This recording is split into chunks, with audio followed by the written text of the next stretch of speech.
So the group that I coach, they're all very successful by the world standards in terms of high income, successful companies, really doing well.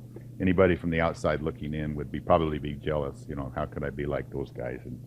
But they're in there for a reason.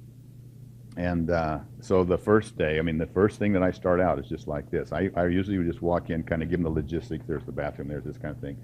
And then I say, raise your hand if you've had a positive experience in the last 90 days. And everybody raises their hand. And I said, do you think you've had at least 5 positive experiences in the last 90 days? And the response is, yes, of course. Okay, would you be willing to write them down? And truly, this is what you see happen. And I look forward to it every time because it's the same thing.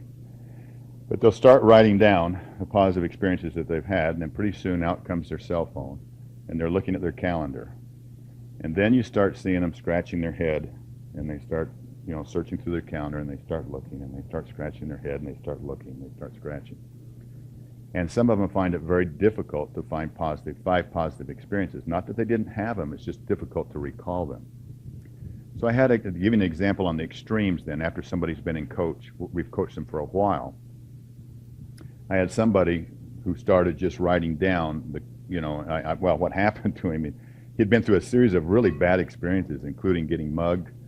He ran at 4 o'clock in the morning. He was out jogging, and some guys jumped out of a car and took a swing at him. And he's about 55, and but he's a runner, and so he can run. He can at least run. That's one defense, So he ducked and he hit the guy, and then took off running.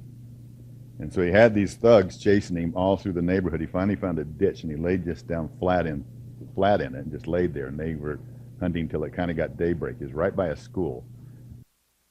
They didn't find him, but it was the culmination of like, what's going to happen to me next? He just kind of like, and he kind of got into a sour spot. So when we did the positive focus, he says, I'm not. So I challenged him. I said, why don't you just go through the day and keep a piece of paper close by, and every time you have something that positive happens, just write it down. So last quarter, this very last quarter, I asked him, I said, how'd you do? He had 1,653 entries, 28 pages, I think it was. It took him like 3 hours to read it on the. And he said, there's not enough negativity out there after I read that to offset the positive that I captured. He said, most of it I would have completely forgotten about it.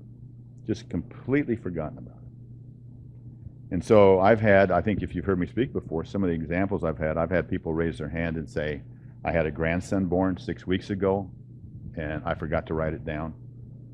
Gave $150,000 to my church. They flew me to Dallas, got a Lifetime Achievement Award, forgot to write it down. These are actual instances of people that are moving in a complex world, and with everything that's happening to them in so many different directions, that their mind, their eyes, and their ears are not attuned to see and capture the positive things that are happening around them.